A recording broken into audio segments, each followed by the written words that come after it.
Hey class, here's your geometry notes for section 4.8. We're going to be talking about isosceles and equilateral triangles, which you already know pretty much about. Maybe a little bit of review, maybe a little bit new. First of all, the vocabulary of it. If this is an isosceles triangle, an isosceles triangle has a vertex angle. So the vertex angle is actually the angle right in here. It has base angles, which are the two down here. These two congruent sides are the legs, and the non-congruent side is the base. So there's your parts of an isosceles triangle. If two sides of a triangle are congruent, then the angles opposite them are congruent. So here's the two sides of a triangle are congruent. The angles opposite them are congruent. So the base angles are also congruent when the legs are congruent. On the flip side, if two angles of a triangle are congruent, then the sides opposite them are congruent. So if these angles are marked congruent, you automatically know that those two sides opposite them are congruent. So to have an isosceles triangle, you don't have to have all four markings. You could either mark the legs or mark the base angles congruent, and knowing that one pair is congruent automatically makes the other pair congruent. Here's a diagram of a couple of triangles, well, three triangles altogether if you count two little ones and a big one. First statement asks, if segment HG is congruent to segment HK, then the triangle is isosceles, of course, but what it's looking for says if two sides of a triangle are congruent, then the angles opposite them are congruent. So if those two angles are congruent, or those two sides are congruent, then those two angles are congruent. This one we can go ahead and call angle G because it's isolated over there. You only have one vertex, one angle at the G. But this one you cannot call angle K. Again, reminder because of all the different angles at angle K. So we're going to go with angle HKG. And of course, if somebody else named it angle GKH, that would be acceptable as well. Vice versa, on the second one, if angle KHJ, I'm going to erase these old markings, if angle KHJ is congruent to angle KJH, then what's true? Well, if base angles are congruent, then the sides opposite them are congruent. Then segment KH, or you could call it segment HK, is congruent to segment KJ. And I will ask that you always write these mathematically as a statement. I don't want you to write out angle G or angle G and angle HKJ are congruent. I don't want you to write are congruent or is congruent in words.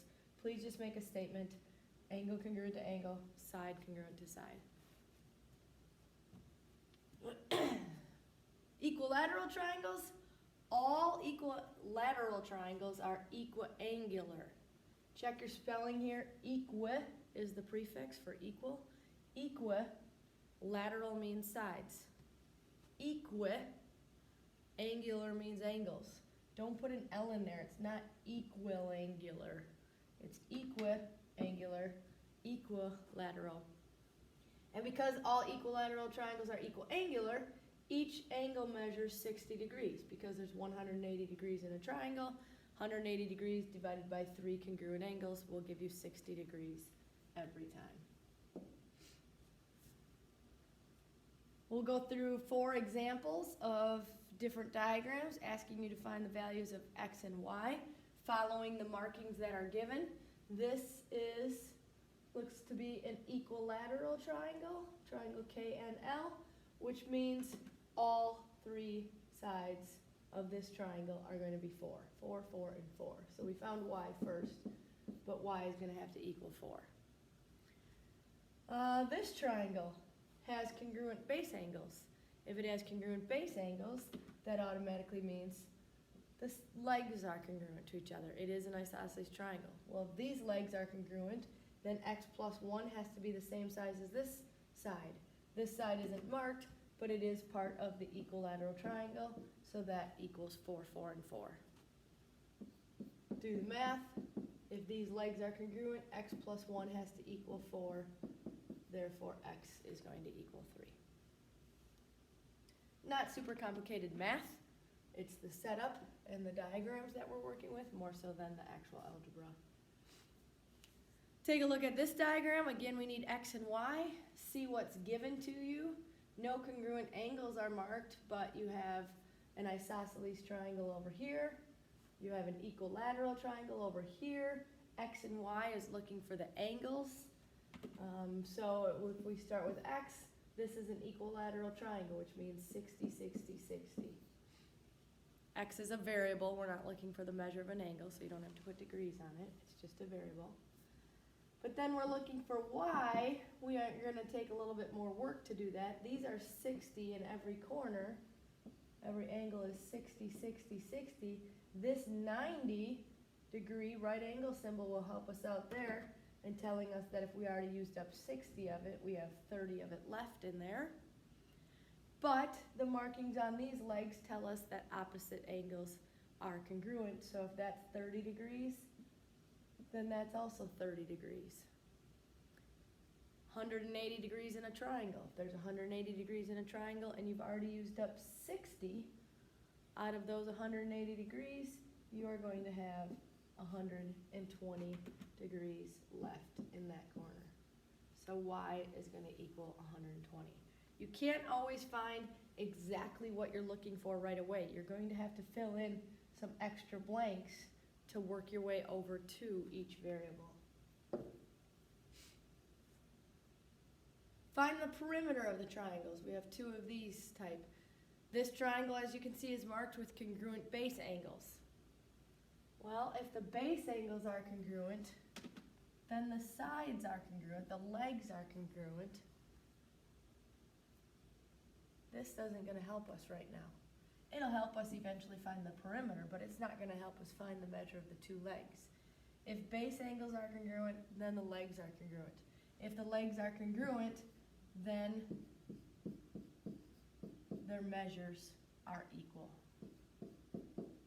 3x plus 2 equals x plus 6. If you minus x from both sides, and minus 2 from both sides the other way, you get 2x equals 4, and when you divide by 2, you find out x equals 2. Plug it back in, not only to check your answer, but to actually find the perimeter. 3 times 2 is 6. 6 plus 2 is 8. 2 plus 6 is 8. The perimeter of the triangle is 8 plus 8 plus 12, which is 28. And it does have a label, so go ahead and put 28 inches for the perimeter.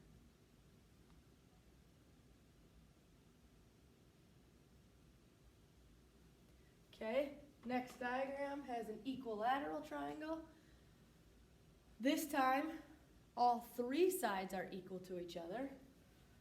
So you could say 7x minus 17 equals 4x minus 5, which is also equal to 2x plus 3. But have you ever solved an equation that has two equal signs in it? No, it's not an option. If all three sides are equal to each other, you only need to use two of the three sides to find your answer. You could start with 7x minus 17 equals 4x minus 5 and find x from there. You could do 4x minus 5 equals 2x plus 3 and find x from there. You could take the middle one out and say, well, 7x minus 17 is going to equal 2x plus 3. You're not going to find all three of them at the same time. You're only working with two of the three. Do the math here. Minus 4x from both sides. Add 17 to both sides. You find out that 3x equals 12 and x equals 4. Plug it in, see if you get the congruent sides. 7 times 4 is 28. 28 minus 17 is 11. 4 times 4 is 16. 16 minus 5 is 11. 2 times 4 is 8. 8 plus 3 is 11. Now, just to check, in case you don't believe me, we could have done two different sides. 4x minus 5 equals 2x plus 3, and done the math. Minus 2x from both sides. Add 5 to both sides. You would get 2x equals 8.